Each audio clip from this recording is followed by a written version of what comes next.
এই দুনিয়াটা হলো তুচ্ছ, আখিরাতটা হলো চিরস্থায়ী।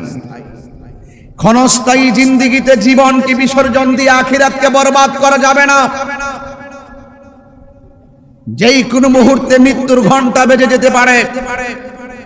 আল্লাহর পক্ষ থেকে আমার প্রিয় নবী পাক সাল্লাল্লাহু আলাইহি সাল্লাম যা নিয়ে এসেছেন তা আপনাকে মানতে হবে, যা থেকে নিষেধ করেছেন তা থেকে দূরে থাকতে হবে।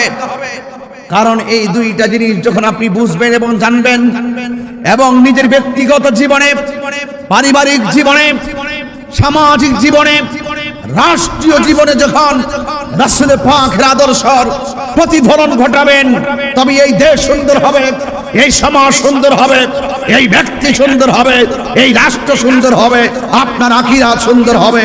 চিৎকার মেরে কোন ঠিক না বেঠে? আপনাকে আজ কথা শুনতেই হবে। আজকে শুধু ওয়াজ শুনলে চলবে না, আপনাকে ওয়াজ মানতে হবে। জানার নাম ঈমান নয়, মানার নাম হলো ঈমান। আবু জেহেল নবীকে দেখেছে, নবী হিসেবে মানে নাই। সিদ্দিক আকবর নবীকে দেখেছে, নবীকে জানের চাইতে ভালোবেসে মেনেছে। এই জন্য আবু জেহেল হয়েছে জাহান্নামের লাকড়ি।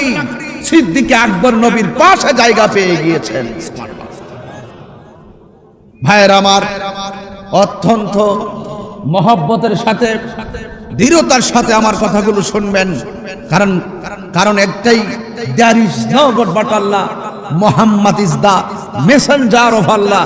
আল্লাহ ছাড়া কোনো মাবুদ নাই, নবী পাক হলো আল্লাহ পাকের রাসূল। if you do love Allah, follow the Muhammad Mustafa সাল্লাল্লাহু আলাইহি সাল্লাম। যদি আপনারা আল্লাহকে পেতে চান, আমার নবীকে ফলো করতে হবে। মা আতাকুমুর রাসূলু ফাখুযুহু ওয়া মা নাহাকুম আনহু ফান্তাহু। যা বলছে করো তা করতে হবে, যা থেকে বলছে দূরে থাকো তা থেকে দূরে থাকতে হবে। কেন? মানুষের জীবন অনেক অল্প। যা জীবিত থাকা অবস্থায় আজরাইল আসার আগেই আপনাকে আল্লাহ চিনতে হবে, রাসূল চিনতে হবে। জবানটা খুলে বলুন, এই ধরাধামের নিরঙ্কুশ ক্ষমতার মালিক কে?